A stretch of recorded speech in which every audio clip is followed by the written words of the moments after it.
ರಾಜ್ಯದಲ್ಲಿ ಮತ್ತೊಂದು ಖಾಸಗಿ ಬಸ್ಗೆ ಬೆಂಕಿ ಹೊತ್ಕೊಂಡಿರೋದು. ಇದು ಸೂಡೂರು ಬಳಿ ಖಾಸಗಿ ಬಸ್ನಲ್ಲಿ ಆಕಸ್ಮಿಕ ಬೆಂಕಿ ಕಾಣಿಸಿಕೊಂಡಿರುವಂತಹ ಅವಘಡ ಸಂಭವಿಸಿದೆ. ಶಿವಮೊಗ್ಗ ಜಿಲ್ಲೆ ಹೊಸನಗರ ತಾಲೂಕಿನ ಸೂಡೂರು ಅನ್ನಪೂರ್ಣೇಶ್ವರಿ ಟ್ರಾವೆಲ್ಸ್ಗೆ ಸೇರಿದಂತ ಖಾಸಗಿ ಬಸ್ ಅನ್ನೋದು ಗೊತ್ತಾಗ್ತಾ ಇದೆ. ನಿಟ್ಟೂರಿನಿಂದ ಬೆಂಗಳೂರಿಗೆ ಬರ್ತಾ ಇತ್ತು ಈ ಖಾಸಗಿ ಬಸ್ನಲ್ಲಿ ಆಕಸ್ಮಿಕವಾಗಿ ಕಾಣಿಸಿಕೊಂಡಿರೋದು ಬೆಂಕಿ. ಬಸ್ ನಿಲ್ಲಿಸುವುದಕ್ಕೆ ಮುಂದಾದಾಗ ಮರಕ್ಕೆ ಬಸ್ ಡಿಕ್ಕಿ ಹೊಡೆದಿದೆ.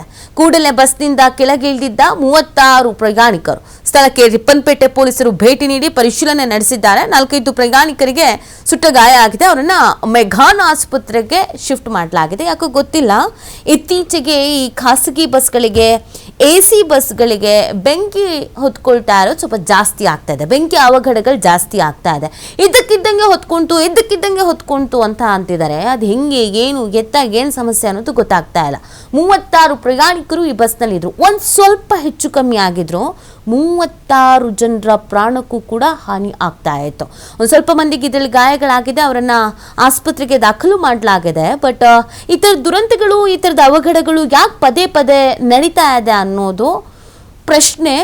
ಆಮೇಲೆ ಆತಂಕ. ಈ ಬಸ್ಸಲ್ಲಿ ಟ್ರಾವೆಲ್ ಮಾಡೋರಿಗೆ ಇದೊಂಥರ ಭಯ. ಅಯ್ಯೋ, ಹಿಂಗಾಗಿತ್ತು, ಮೊನ್ನೆ ಆಗಿತ್ತು, ಇತ್ತೀಚೆಗಾಗಿತ್ತು, ಏನಾಗ್ಬಿಡುತ್ತೋ, ಬಸ್ಸಲ್ಲಿ ಟ್ರಾವೆಲ್ ಮಾಡ್ಬೋದೋ ಆರ್ ಮಾಡಬಾರ್ದಾ, ಯಾಕೆ ಹಿಂಗಾಗ್ತಾ ಇದೆ ಅಂತ. ನೈಟ್ ಹೊತ್ತು ನೀವು ಯಾವುದಾದ್ರೂ AC ಬಸ್ ಹತ್ತುತ್ತೀರಾ ಅಂದರೆ ಇತ್ತೀಚೆಗೆ ಪ್ರತಿಯೊಬ್ಬರು ಇದನ್ನು ಯೋಚನೆ ಮಾಡೋ ಪರಿಸ್ಥಿತಿ ಬಂದ್ಬಿಟ್ಟಿದ್ದಾರೆ. ಬಹಳ ಘಟನೆಗಳು ನೋಡ್ತಾ ಇದ್ದೀವಿ. ಮೊನ್ನೆ ತಾನೇ ಒಂದಷ್ಟು ಮಂದಿನ ಕಳ್ಕೊಂಡಿದ್ದೀವಿ.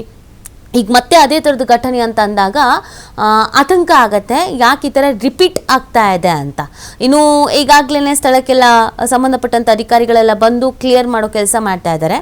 ಹೆಂಗೆ ಆಕಸ್ಮಿಕ ಶಾರ್ಟ್ ಸರ್ಕ್ಯೂಟ್ ಥರನಾ, ಅಥವಾ ಟೆಕ್ನಿಕಲ್ ಆಗಿ ಏನಾದರೂ ಇಶ್ಯೂಸ್ ಆಯಿತಾ, ಅಥವಾ ಇನ್ನೇನಾದರೂ ಸಮಸ್ಯೆನಾ, ಇದೆಲ್ಲದ್ರ ಬಗ್ಗೆ ಮಾಹಿತಿ ಸಿಗಬೇಕಾಗತ್ತೆ. ಒಂದು ಬಸ್ನ ಅವಘಡ ಸಂಭವಿಸುತ್ತೆ, ಬೆಂಕಿ ಅವಘಡ ಸಂಭವಿಸುತ್ತೆ ಅಂತಂದರೆ ಅದಕ್ಕೆ ರೀಸನ್ಸ್ ತುಂಬಾ ಇಂಪಾರ್ಟೆಂಟ್ ಆಗುತ್ತೆ. ಬಿಕಾಸ್ ಈ ಸಮಸ್ಯೆ ರಿಪೀಟೆಡ್ ಆಗಿ ಆಗ್ತಾ ಇದೆ. ಹಾಗಾಗಿ ಸ್ವಲ್ಪ ಎಚ್ಚರಿಕೆ ವಹಿಸೋದು ಸೂಕ್ತ.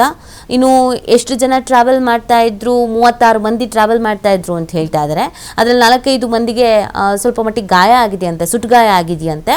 ಇನ್ನು ಉಳಿದವ್ರ ಪರಿಸ್ಥಿತಿ ಏನು, ಎಲ್ಲಿಂದ ಎಲ್ಲಿಗೆ ಹೋಗ್ತಾ ಇದ್ರು, ಎಲ್ಲಿಗೆ ಹೋಗಬೇಕಾಗಿತ್ತು, ಹೆಂಗೆ ಇವರೆಲ್ಲ ಸೇಫ್ ಆದ್ರು, ಏನು ಎತ್ತಾ, ಇದೆಲ್ಲದ್ರ ಬಗ್ಗೆ ಮಾಹಿತಿ ಸಿಗಬೇಕಾಗಿದೆ. ಸ್ಥಳಕ್ಕೆ ರಿಪ್ಪನ್ಪೇಟೆ ಪೊಲೀಸರು ಭೇಟಿಯನ್ನು ನೀಡಿದ್ದಾರೆ. ಪರಿಶೀಲನೆಯನ್ನು ನಡೆಸುವಂತ ಕೆಲಸವನ್ನ ಮಾಡಲಾಗ್ತಾ ಇದೆ. ಇದು ಶಿವಮೊಗ್ಗ ಸೂಡೂರು ಇಲ್ಲಿ ನಡೆದಿರುವಂತ ಒಂದು ಅವಘಡ ಆಗಿದೆ.